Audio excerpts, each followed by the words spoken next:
This is a cubic calculus question. It'll help you for paper 1. Now let's just start it. Now in this question, you're given that the function is 3x cubed minus 10x squared plus 4x plus 8. And they give you the graph there. I got a computer to graph this one.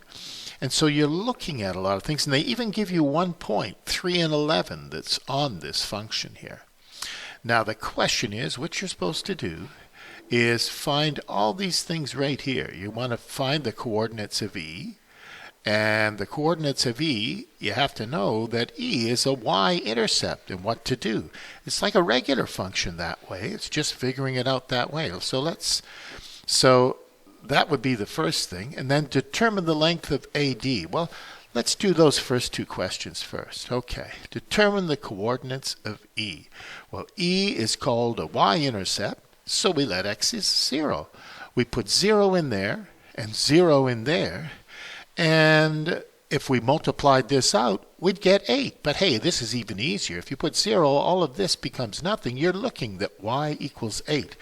So the coordinates of E, the y-intercept, is 0 and 8.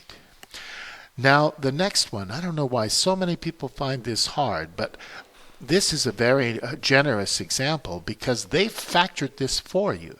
They put it in factored form.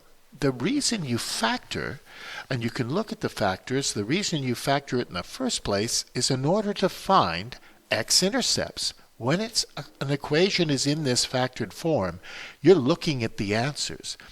Now, x-intercepts are a and d. It's where y equals 0. Y equals 0. Well, if you let it equal 0, you're looking at here, what would make this equal to 0? You don't have to do any math other than to look at it and think, what could I put in for x that would make this 0? Well, 2 minus 2 is 0. And then this 0 would get multiplied by this 3 times 0 plus 2, and it would equal 0. 2 is a solution. So whatever makes x minus 2 0, which is 2, that's a solution.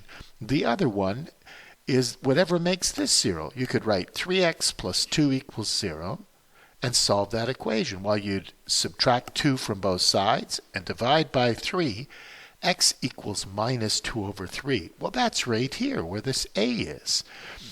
Well, the coordinates must be minus 2 over 3 and 0 and 2 and 0. Those are the coordinates for D. Now the question is, though, is how far is it from A all the way to D? Well, you could put these in the distance formula if you want, or you can just look at it. It's 2 over 3 on the left, and it's 2 on the right. Altogether, it's 2 2/3, or 2, 6, 7.